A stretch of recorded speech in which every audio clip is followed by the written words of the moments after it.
Yang jelas ketika kita terlalu insecure, kita jadinya minder, tidak percaya diri. Kalau kita sibuk overthinking terus, kita kehilangan kebahagiaan. Kalau kita banyak bohong, kita tidak akan dipercaya orang.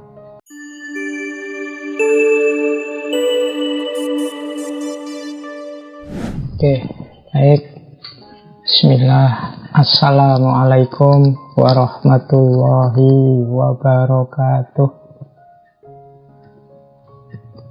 Bismillahirrahmanirrahim. Alhamdulillahirabbil alamin. Wa bihi nasta'inu ala umurid dunya waddin. Allahumma sholli wa sallim wa barik ala habibina wa syafi'ina Sayyidina wa maulana Muhammadin wa ala alihi wa ashabihi wa man tabi'ahum bi ihsanin ila yaumiddin. Amma ba'du. Bismillah teman-teman, mari kita lanjutkan rutinan kita setiap malam Kamis. Kita ngaji filsafat seperti biasanya. Malam hari ini seperti yang sudah kita sepakati, untuk bulan ini kita menggunakan Zoom meeting. Ya nanti kita evaluasi lagi kurang lebihnya kajian lewat Zoom seperti ini. Tentu saja yang kita tunggu-tunggu kan kajian yang sudah bisa langsung offline, tidak lagi online seperti ini. Karena kalau online itu mesti gangguannya macam-macam. Ya meskipun begitu tetap kita istiqomahi ngaji kita. Termasuk mungkin malam hari ini ya, ini istiqomahnya agak berat ini, bareng sama siaran langsung sepak bola ini. Penggemar bola mesti berat ini ninggal nonton TV-nya ya. Tapi ya enggak apa-apa, monggo saja kalau ada yang mau sambil nonton TV atau mendahulukan nonton sepak bolanya. Baik, seperti yang sudah kita maklumi bersama, malam hari ini tema kita masih relate dengan tema-tema sebelumnya di bulan ini, yaitu tema yang berhubungan dengan kesehatan jiwa kita, kesehatan mental kita. Malam hari ini sebenarnya dua tema yang kita angkat, tapi ya tidak apa-apa ya, biasanya satu tema, biar ngumpul jadi satu temanya di satu bulan. Makanya malam hari ini kita langsung dua tema, yaitu insecurity dan overthinking. Jadi ada apa dengan insecurity dan overthinking ini? Mari kita pelan-pelan belajar. Kita pasti sudah sering mendengar dua istilah ini dalam keseharian kita, apalagi di kalangan generasi milenial. Istilah-istilah ini sering kita dengarkan. Ya tentu saja kalau teman-teman yang menggeluti dunia psikologi sudah lebih dulu tahu tentang istilah ini. Tapi mari coba kita gali sebentar, kita kaji, biar tidak sekedar pernah mendengar, tapi juga kita tahu. Kita kejar rasa ingin tahu itu, apa sih yang dimaksud overthinking itu, apa yang dimaksud insecure itu. Ini kan dua istilah yang sering sekali kita pakai. Kadang-kadang kita ya tidak tahu arahnya istilah ini kemana. Maka malam hari ini kita ikuti rasa ingin tahu itu. Mari kita belajar tentang dua tema anak-anak milenial ini, khususnya yang berhubungan dengan kesehatan jiwa. Oke, baik. Bismillah, kita awali. Kita awali dengan makna umumnya dulu ya. Ini saya membawa satu quotes yang mungkin nanti untuk mengantarkan diskusi kita malam hari ini. Jadi ada quotes yang bunyinya seperti ini. Insecurities kill self-esteem. Overthinking kill happiness. Lies kill trust. Jadi insecurity itu membunuh rasa kebanggaan diri kita. Overthinking itu membunuh kebahagiaan kita. Kalau lies itu kebohongan, kebohongan itu akan membunuh kepercayaan kita. Jadi kalau kita rasa insecure-nya besar, biasanya ya rasa percaya diri, kebanggaan dirinya kecil, bahkan hilang. Kalau kita terlalu banyak overthinking, biasanya ya kita sulit untuk bahagia. Dan kalau kita terlalu banyak bohong, ya kita tidak akan dipercaya orang. Nah, ini kita ingat ini dulu ya, nanti disambungkan dengan apa itu insecure, apa itu overthinking. Yang jelas ketika kita terlalu insecure, kita jadinya minder, tidak percaya diri. Kalau kita sibuk overthinking terus, kita kehilangan kebahagiaan. Kalau kita banyak bohong, kita tidak akan dipercaya orang. Ini quote yang menurut saya menarik untuk pijakan kita malam hari ini. Nah, baik, kita lanjutkan biar malam ini dapat banyak. Apa sih insecurity itu? Insecurity itu adalah perasaan tidak aman. Ya, dari kata-katanya kan sebenarnya jelas ya, antara secure dan insecure. Jadi insecure itu berarti tidak aman.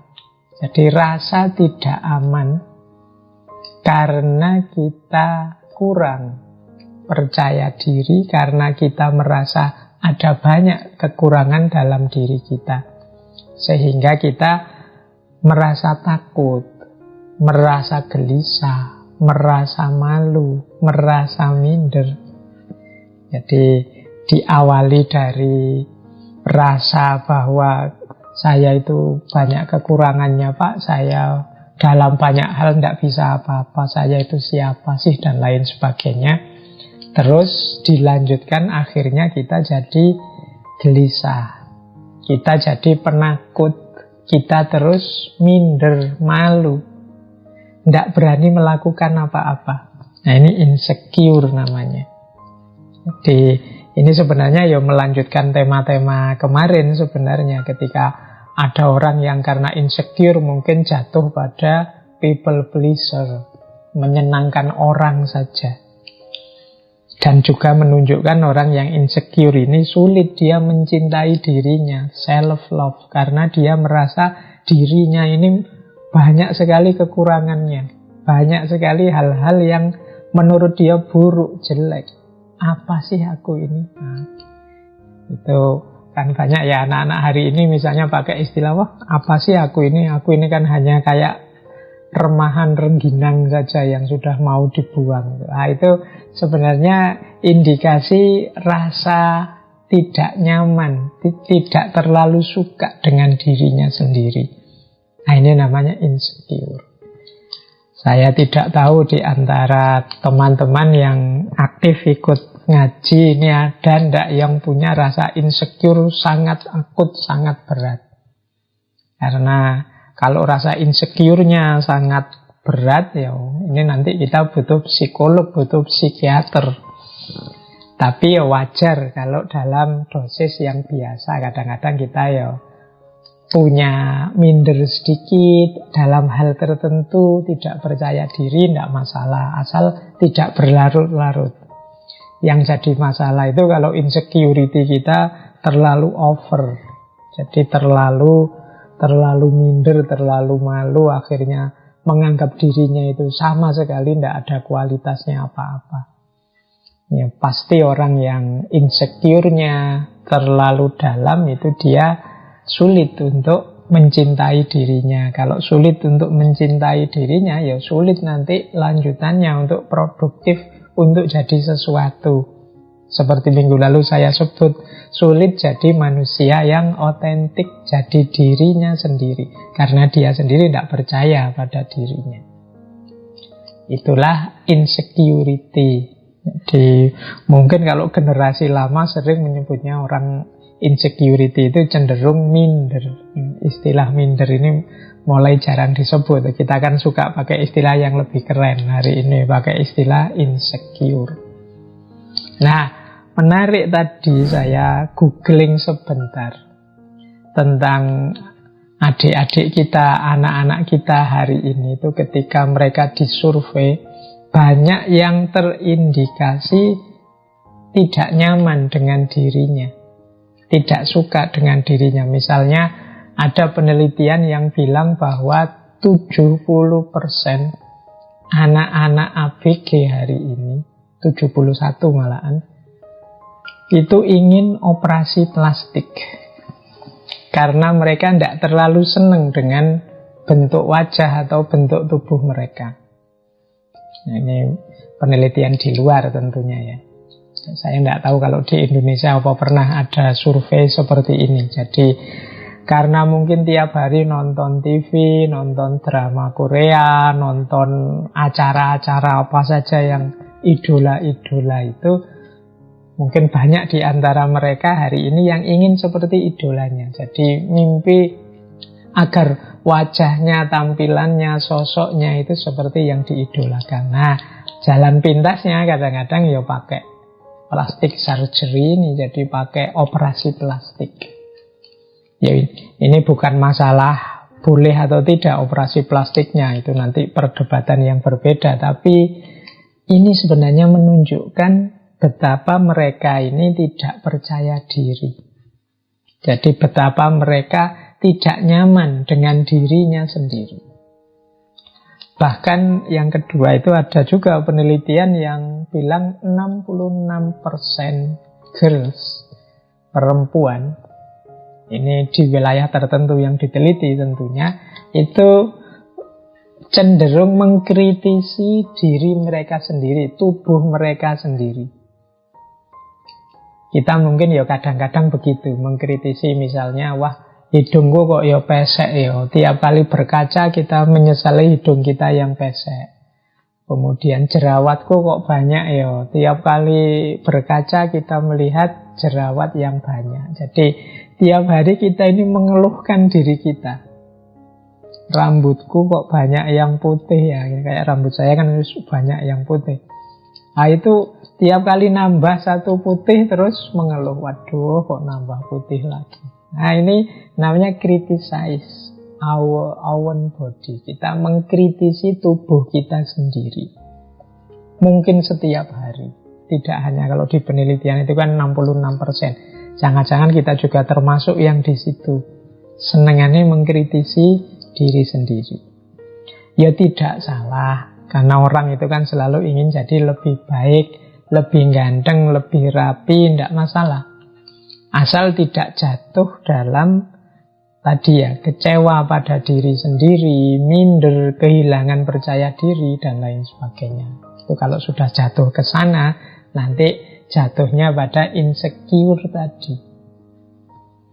Bahkan ada penelitian yang lain, 52% ABG itu menganggap bahwa mereka itu disukai atau tidak disukai karena wajah mereka atau tubuh mereka.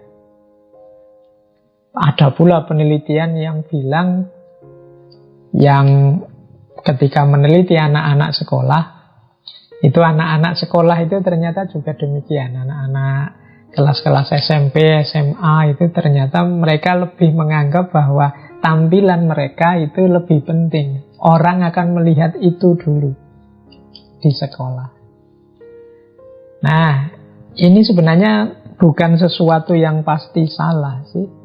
Tapi kalau ketidakpuasan terhadap diri sendiri itu nanti jatuhnya membuat kita tidak percaya diri atau minder, sehingga kita mau ngapa-ngapain tertunda, kita tidak berani melakukan apa-apa karena itu, itulah nanti namanya insecurity.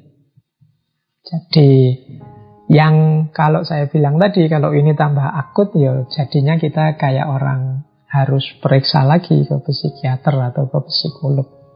Sudah termasuk gangguan sakit jiwa. Oke, baik. Nah, ini mudahnya seperti ini. Jadi saya tidak tahu teman-teman pernah merasa begini enggak? Yang pertama merasa bodoh. Bodoh banget kok ya aku itu. Kok tidak pinter toh ya, aku kok balik-balik keliru. Ini rasa ini, kalau tidak dikontrol, tidak hati-hati, akan jatuh pada insecurity. Akhirnya kita disuruh ngapa-ngapain terus, wah tidak berani saya itu bodoh saya itu tidak pinter saya itu kalau ngomong agak tidak rapi, agak pelekak-pelekuk Nah ini rasa ini akan membawa kita pada insecurity. Kalau kita terus-terusan seperti ini ya, kita ada di state insecure. Ini kan diksi yang sering kita dengar di sehari-hari, biasanya sesama teman. Apalagi kalau kita punya teman pinter, sudah, pokoknya kita identifikasi diri kita itu sebagai orang yang bodoh. Nah, atau yang kedua, tidak penting. Apa sih aku ini? Siapa sih aku ini? Aku ini ya orang biasa, bukan keturunan siapa-siapa. Bukan keturunan orang besar, bukan keturunan kiai, habib, bukan keturunan. Aku ini tidak penting sama sekali. Tidak usah dihitung lah kan. Nah, ini kalau kita punya feeling, punya rasa seperti ini, kita membaca, mengidentifikasi diri kita di titik semacam ini, ya kemungkinan kita punya gangguan insecurity tadi. Ini penting ya, kita coba kita punya rasa seperti ini enggak saat kita membaca diri kita. Apa memang misalnya teman-teman merasa minder karena bukan keturunannya orang besar misalnya. Apa memang menurut teman-teman keturunan orang besar itu sesuatu yang penting misalnya. Atau nilai di kelas itu sesuatu yang sangat penting sehingga disitulah parameternya kita bodoh atau tidak bodoh. Dan lain sebagainya. Yuk, coba kita telusuri. Apa kita punya gejala-gejala seperti ini?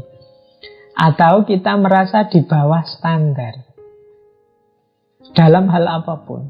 Mungkin dalam hal kekuatan, mungkin dalam hal kecerdasan, mungkin dalam hal pergaulan. Misalnya teman-teman merasa, wah aku ini tidak gaul ya, aku itu kalau sama teman itu kaku misalnya. Nah, terus kita semacam kecewa dengan diri kita sendiri. Wah aku itu tidak cocok ya kalau diajak acara-acara seperti itu. Aku itu orangnya itu sulit misalnya. Itu pada kita sendiri. Nah ini kita merasa kita ini di bawah standar. Kita ini tidak sama dengan yang lain. Kita ini ya levelnya level-level bawah lah. Nah, ini jenis-jenis insecurity. Atau kita merasa berbeda dan mungkin kita cenderung merasa orang lain mesti tidak suka dengan kita. Ya kayak tadi misalnya, wah teman-temanku itu loh kalau diajak bergaul itu kok asik-asik ya, tapi aku orangnya kok tidak asik ya.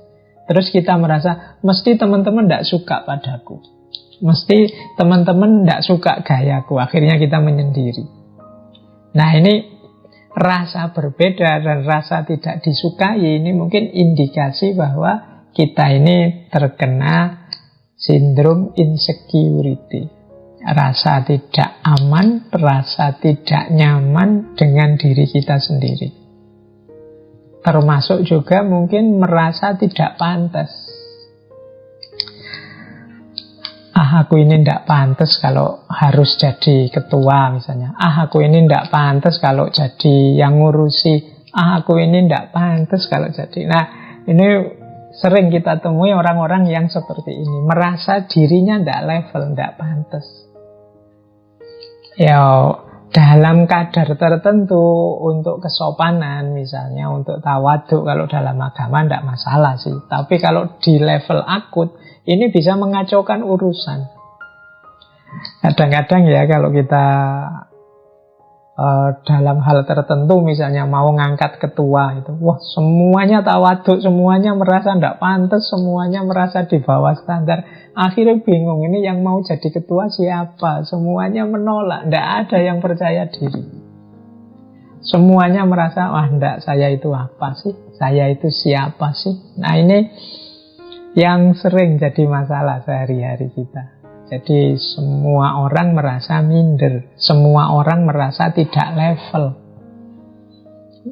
Nah ini gejala-gejala ini coba deh teman-teman telusuri, apa ada yang punya ini.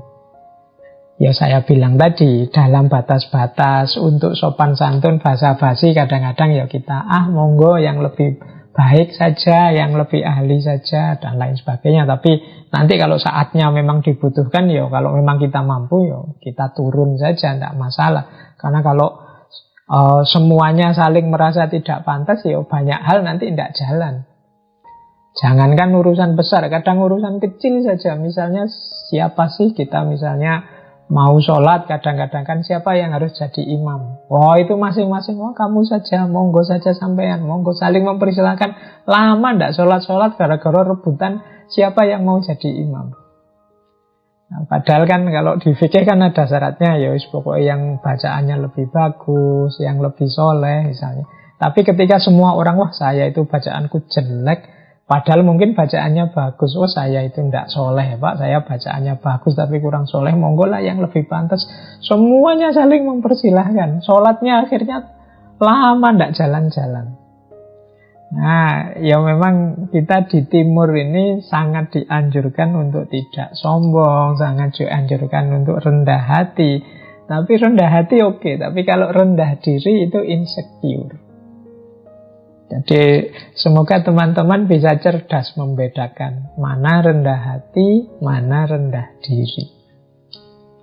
Kalau rendah hati itu kita sadar kemampuan kita, kapasitas kita, tapi kita bisa memaklumi yang lain, bisa menerima kalau dan tidak marah, tidak tersinggung dan lain sebagainya kalau orang lain yang mungkin punya kompetensi, kapasitas seperti kita mendahului kita, tidak masalah. Nah itu namanya rendah hati. Oh monggo kalau ada yang memang merasa mampu silahkan.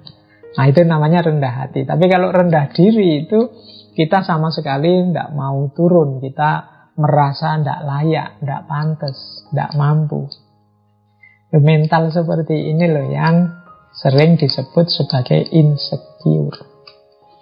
Maka teman-teman yuk, semoga di antara kita tidak ada yang rendah diri, merasa bodoh, merasa tidak penting, merasa di bawah standar, merasa berbeda dan tidak disukai, merasa tidak pantas dan lain sebagainya. Dalam konteks yang sebenarnya, tidak sekedar hanya saat basa-basi atau saat demi kesopanan untuk tidak sombong, tapi benar-benar kita merasa seperti ini. Nah, itu namanya insecurity. Nah, sekarang kita tengok dulu, kok bisa sih ya kita itu jatuh pada insecurity tadi. Jadi orang yang minder, jadi orang yang rendah diri. Itu kira-kira sebabnya apa sih? Nah, yang pertama, yang paling sering mempengaruhi kita sehingga kemudian kita minder, sehingga kemudian kita rendah diri, merasa insecure dengan diri kita sendiri, itu adalah persepsi kita sendiri. Jadi cara berpikir kita sendiri, cara kita mempersepsi diri kita, menganggap diri kita. Bahkan mungkin orang lain tidak menganggap kita begitu loh. Kita saja yang menganggap diri kita serendah itu. Seperti quotes yang kita bahas minggu lalu ya, kalau kita saja menghargai diri kita serendah itu, bagaimana orang bisa menghargai kita tinggi? Ibaratnya orang jualan, itu kan kita sudah menjual diri kita sangat murah, menampilkan, menunjukkan harga kita itu sangat murah, sangat rendah. Ya pasti saja, tidak mungkin orang nawar seandainya ini jual beli ya. Orang berinteraksi nawar itu terus di atasnya. Kalau dari kita sendiri sudah rendah, ya orang bahkan bisa lebih rendah dari itu. Nah, ini kan kalau di minggu lalu ketika kita bahas people pleaser. Nah, persepsi orang-orang yang insecure ini terhadap dirinya juga begitu. Dia tidak memahami, mengakui, apalagi mensyukuri bahwa dalam dirinya itu banyak sekali keistimewaan-keistimewaan. Dalam diri kita itu banyak sekali potensi-potensi untuk bisa kita hidupkan. Kita terlanjur menganggap diri kita rendah, akhirnya ya kita tidak ngapa-ngapain. Atau kadang-kadang standar yang kita ikuti, jadi salah standar. Misalnya ya, hari ini kan kayak tadi banyak orang operasi plastik misalnya. Standarnya mana? Itu kan terus orang milih, ada yang milih standar gaya Korea mungkin, atau milih standar gaya Barat. Nah, ini namanya standar. Nah, ketika standar, saya tidak tahu apakah memang cantik itu harus versi Korea ataukah gagah itu versi Barat, yang seperti apa. Tapi ketika ini standar ini sangat jauh untuk kita jangkau, tentu saja kita akan merasa diri kita sangat rendah. Jadi, coba ngambil standar yang masuk akal saja, mungkin kita tidak jatuh pada insecurity. Kenapa kita mempersepsi diri kita terlalu rendah? Kemungkinan standar yang kita ikuti, kita tetapkan terlalu tinggi, atau terlalu tidak nyambung dengan kita. Akhirnya ya kita menganggap diri kita benar-benar rendah. Padahal ya kayak kasusnya operasi plastik tadi ya kan, setiap orang itu kan kalau dari sisi estetika itu kan ada teori yang jenisnya subjektivitas. Jadi cantik, indah, harmonis dan lain sebagainya itu ya hubungannya dengan persepsi masing-masing subjek. Bagi seseorang mungkin sesuatu itu sangat indah, tapi bagi orang lain bisa biasa-biasa saja. Nah, ini urusannya standar. Jadi akar kenapa sih orang kemudian menganggap dirinya sangat rendah, dirinya sangat tidak penting, jangan-jangan ngukurnya terlalu jauh. Bukan berarti salah, tapi standar yang terlalu jauh ini membuat kita merasa diri kita terlalu rendah, sehingga tidak semangat untuk mencapai ke sana. Akhirnya berhenti. Apalah aku ini. Nah, ini yang pertama biasanya. Yang paling banyak sebenarnya yang pertama ini. Persepsi kita terhadap diri kita dan juga standar-standar yang kita ikuti. Yang kedua, yang jadi akar dari situasi insecure yang kita alami adalah emosi, atau mungkin kita pernah mengalami trauma-trauma, atau kita pernah dikecewakan, kita pernah disakiti, kita pernah mengalami trauma-trauma dan lain sebagainya. Nah, ini bisa juga membuat orang kemudian insecure. Misalnya merasa tidak dicintai orang tua, misalnya orang tuanya pilih kasih, ada yang dianak emaskan, ada yang dianak tirikan misalnya. Nah, itu kemudian dia merasa terluka, batinnya merasa, oh mungkin aku ini orang tidak penting, mungkin aku ini anak yang tidak diinginkan, anak yang jelek sehingga orang tua tidak milih aku. Nah, ini terus muncullah rasa insecure. Mungkin kita pernah ditinggal orang yang kita cintai, ditolak orang yang kita cintai, kita sudah tekad-tekatan nembak kok ya ditolak. Apalagi nolaknya pakai argumen lagi. argumennya menyakitkan. Wah, saya mohon maaf ya, ndak siap jadi pasanganmu karena kamu begini sih, kamu begitu sih, kamu jelek sih, kamu apa sih, kamu itu sih ya. Akhirnya kita terus down, drop, mengalami trauma. Oh, berarti aku ini jelek, oh berarti aku ini ndak pantas punya pasangan, oh berarti ini luka batin. Ini juga sering melahirkan insecure. Akhirnya kita besok-besok ndak berani lagi nembak. Besok-besok kita mikir-mikir dulu kalau mau mencari pasangan. Jadi emosi, luka batin, trauma ini sering melahirkan rasa aku ndak cukup baik, aku ini ternyata jelek, aku ini ternyata ndak layak dicintai, tidak layak disukai, dan lain sebagainya.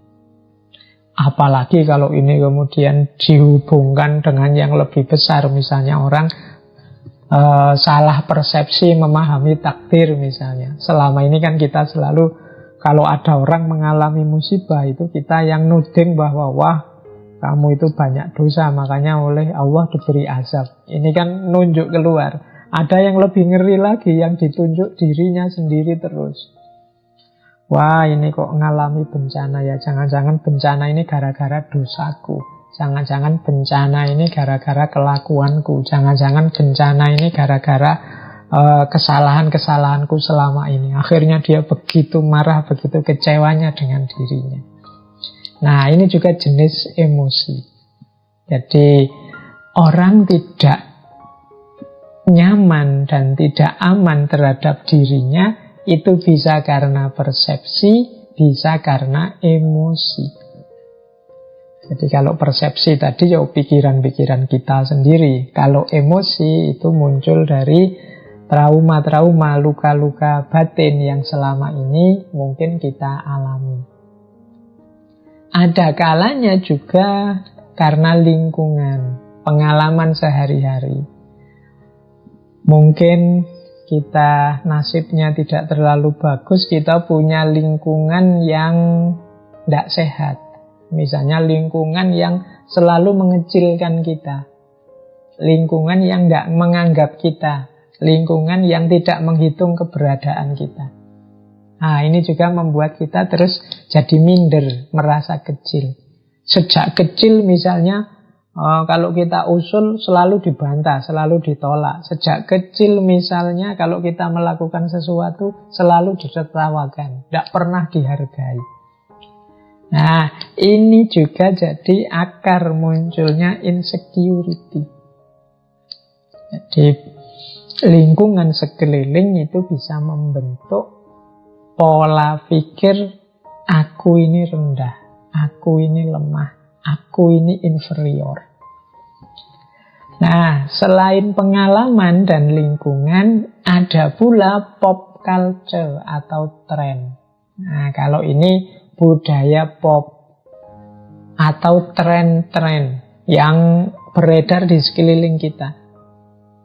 Ketika kita tidak update, ketika kita tidak mengikuti tren yang berjalan, kita terus merasa, aku ini apa sih?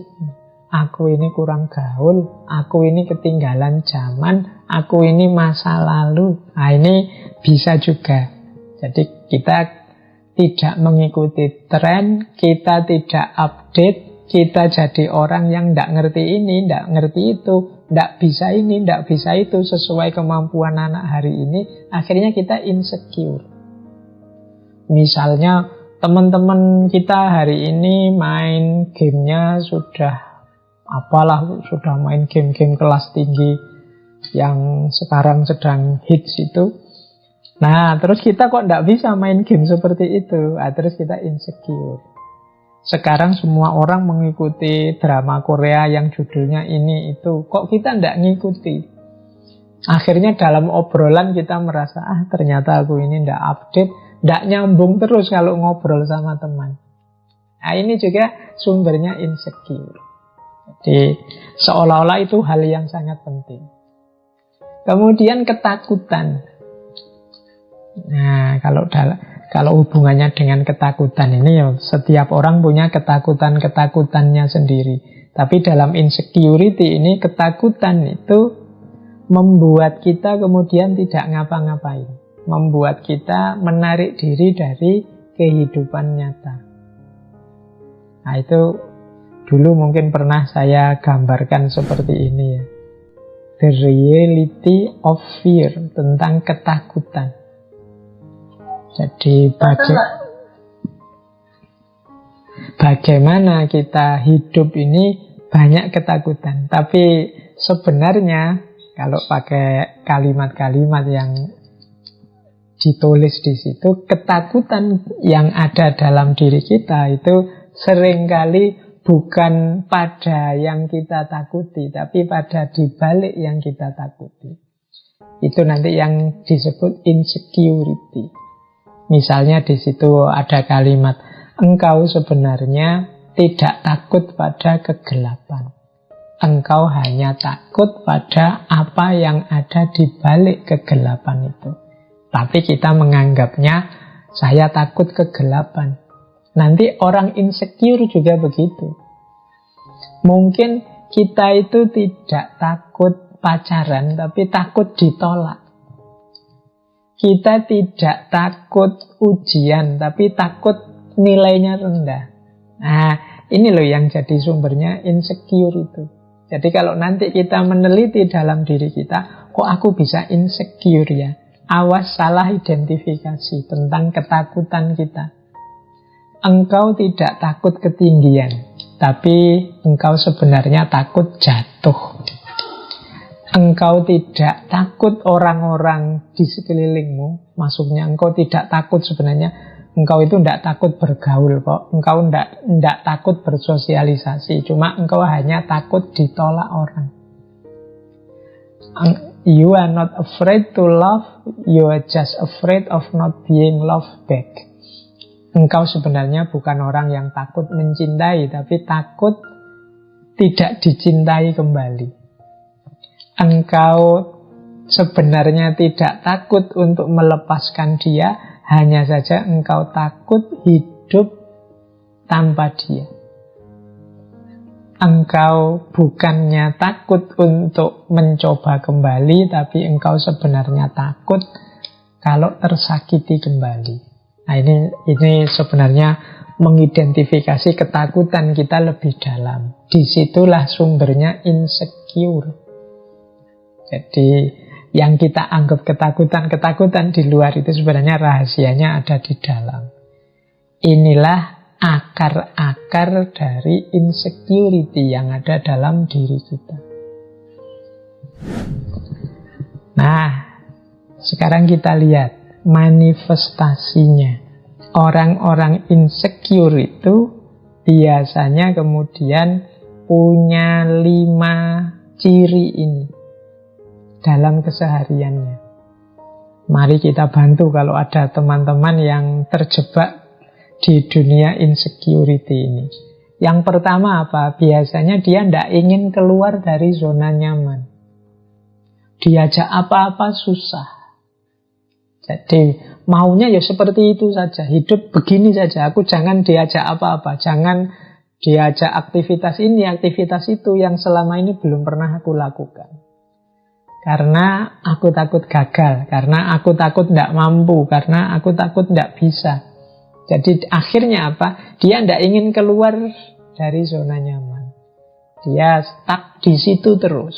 Itu ciri-ciri berarti kemungkinan dia memang punya sindrom insecurity ini.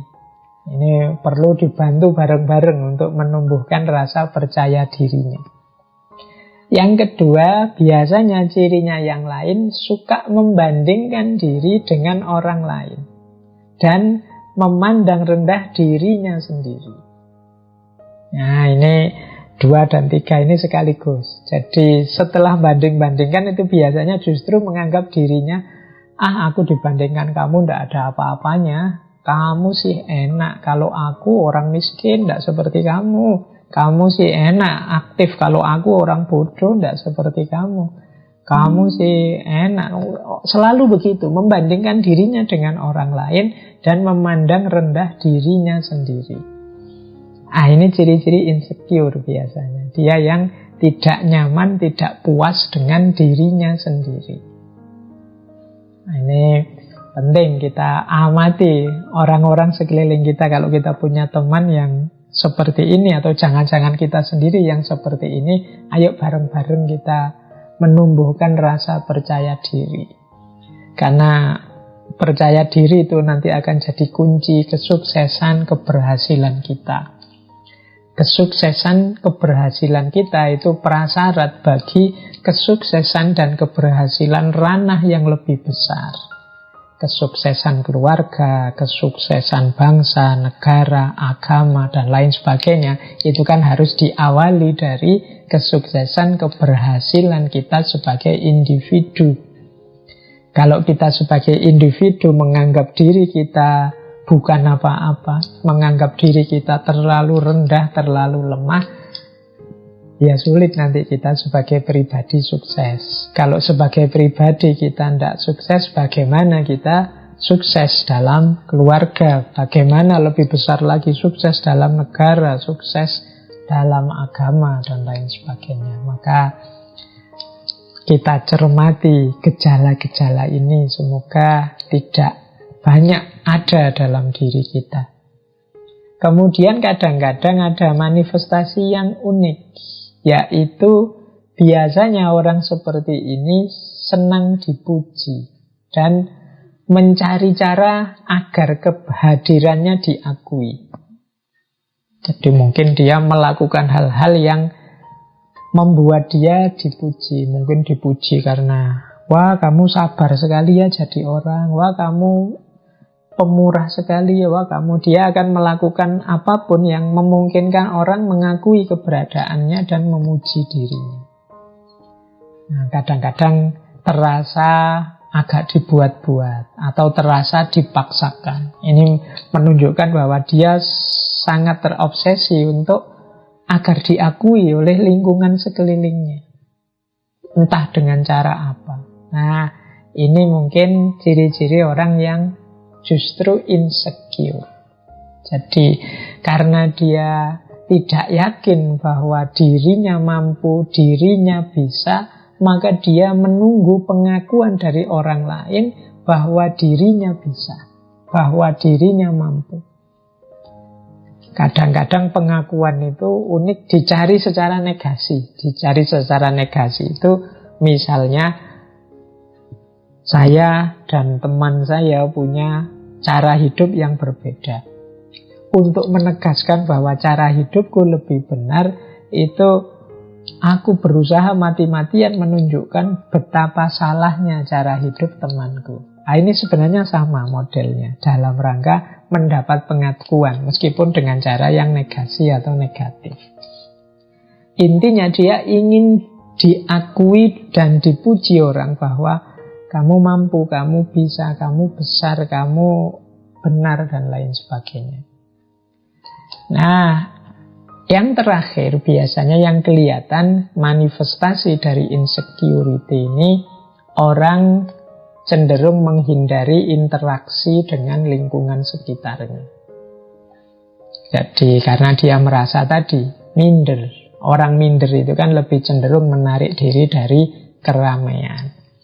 Nah, inilah manifestasi dari orang yang punya gejala insecure tadi. Efeknya apa? Ya, kalau ini sebenarnya sudah bisa ditebak secara logis.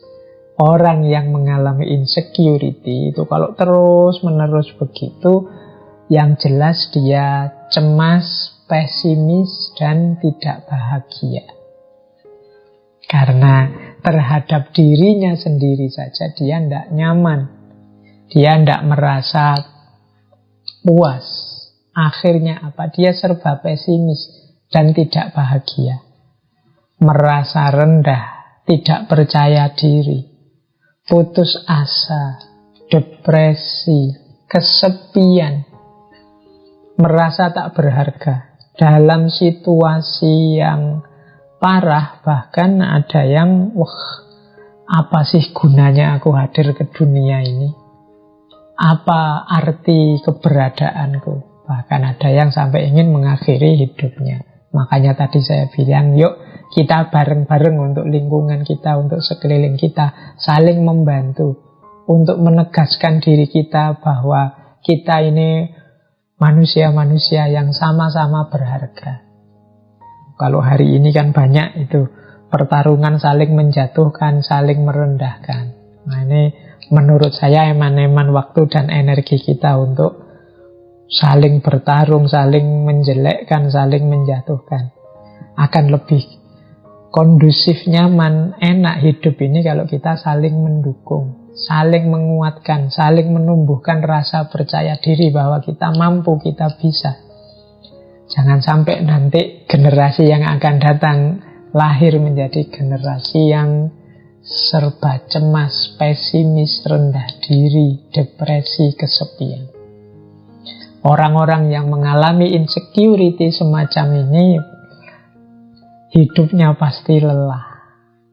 Lelah itu karena dia mikir dirinya sendiri yang tidak memenuhi standar-standar seperti yang dia harapkan. Kalau bisa dia ingin lari saja dari kenyataan. Dia tertekan karena tidak cocok antara ideal yang ada di pikirannya dengan kenyataan yang ada di depan matanya. Jadi dia akhirnya ingin lari dari kenyataan. Fisiknya lelah, batinnya lelah. Makanya dia punya kecenderungan, saya bilang tadi, kalau dalam situasi sangat parah, ini perlu psikolog, perlu psikiater. Hari ini banyak hal yang membuat kita jatuh pada insecurity. Mari kita bareng-bareng untuk menyembuhkan rasa minder, rasa tidak percaya diri ini. Nah, saya lanjutkan strateginya. Mungkin sekarang ya, strategi-strategi yang mungkin kita jalankan agar kita tetap percaya diri. Yang pertama apa? Ya, jangan lupa self-love. Kita cintai anugerah Allah pada diri kita yang pasti istimewa, pasti luar biasa. Dalam diri kita tersimpan aneka macam potensi. Hanya saja kita tidak pernah menengoknya. Kita selalu sibuk melihat cacatnya diri kita. Kita selalu sibuk melihat kurangnya diri kita. Kita bahkan tidak hanya diri kita, kita itu senangnya melihat yang kurang dan yang jelek, yang cacat, baik dalam diri kita, diri orang lain, lingkungan kita. Akhirnya kita hidupnya jadi murung, hidupnya jadi tidak ceria. Maka yuk kita hidup dengan gembira. Kita sadari bahwa seperti apapun situasi, masih banyak hal yang patut kita syukuri, patut kita gembirai. Itu strategi yang pertama. Strategi yang kedua, tidak usah terlalu aktif membanding-bandingkan diri kita dengan orang lain. Jadi tidak apple to apple. Semua orang itu punya keunikannya masing-masing. Kalau kita bandingkan kita dengan orang lain, misalnya, wah orang lain kok sukses sementara aku enggak. Ya mungkin suksesnya dia tidak semata-mata karena dia bakat sukses atau dia beruntung sukses. Dia sudah melakukan usaha, sementara kita hanya mengeluh saja. Kalau kita melakukan usaha sekeras dia, mungkin kita sesukses dia, bahkan lebih sukses dari dia. Tapi kita sering membandingkan diri kita dengan orang lain di level bahwa betapa bagusnya orang lain dan betapa jeleknya aku. Wah, kok ada orang cantik ganteng-ganteng seperti itu ya, kok aku kalau ngaca kok minder sendiri aku lihat. Ya karena kita bandingkan dengan mereka yang standar kecantikan, standar kegantengannya beda. Coba kita pakai standar yang berbeda, mungkin keputusan kesimpulan kita beda. Tentang kekayaan juga begitu, tentang jabatan pangkat juga begitu. Kita sukanya membandingkan dengan orang lain. Maka untuk biar kita tidak jatuh pada insecurity, yuk mari latihan untuk tidak membanding-bandingkan diri kita dengan orang lain terus-menerus. Kemudian yang ketiga, cari teman yang mendukung. Jangan teman yang malah menjatuhkan harga diri, menjatuhkan rasa percaya diri kita. Kok terpaksanya punya teman yang nyinyir, punya teman yang suka nyela, punya teman yang tidak mendukung kepercayaan diri kita, ya sudah, jangan terlalu sering dekat-dekat. Biar apa? Biar kita tetap punya self-esteem, punya kebanggaan terhadap diri kita sendiri dan tidak jatuh pada insecurity. Yang keempat, carilah kelebihan dan keunikan kita. Ini membuat kita lebih nyaman, membuat kita lebih menerima diri kita. Oke lah, dalam aspek kuliah saya tidak lulus-lulus, nilai saya jelek. Tapi alhamdulillah saya sudah punya pekerjaan, lebih mapan. Mungkin teman saya yang itu lulusnya paling cepat, nilainya paling tinggi. Tapi kan setelah lulus dia mikir nyari kerjaan. Saya sekarang sudah punya kerjaan, sudah bisa mapan. Loh, ini kan kita melihat sisi positifnya. Dia lulusnya cepat, tapi aku lulusnya lama. Tapi kan aku di pondok sambil hafalan Quran, lumayan. Aku lulusnya agak telat, tapi kan ada bonus. Aku sambil hafal Quran. Nah, banyak kok. Coba kita cari. Apa sih keistimewaan, kelebihan kita yang tidak dimiliki orang lain? Yo, aku ini miskin, tapi kan aku ini punya daya tahan, punya kesabaran yang lumayan. Miskin begini aku masih bisa gembira loh. Daripada yang uangnya banyak, kadang sumpek malahan. Kena masalah masing-masing. Kegembiraan ini harus kita syukuri. Nah, ini yang harus kita banyak temukan dari diri kita. Biar tidak isinya mengeluh saja. Kalau kita sudah bisa menemukan kelebihan, keunikan, saatnya kemudian untuk kita bersyukur. Jadi mari kita syukuri hidup ini. Orang yang bersyukur itu orang yang bahagia. Orang insecure itu sulit bersyukur karena dia melihat kurangnya dirinya, kesulitannya dirinya saja. Ya kalau orang merasa kurang, merasa sulit, bagaimana dia bisa bersyukur? Tidak mungkin nanti jatuh pada la in syakartum la azidannakum. Tidak mungkin ditambah oleh Allah, wong ya dia sulit bersyukur.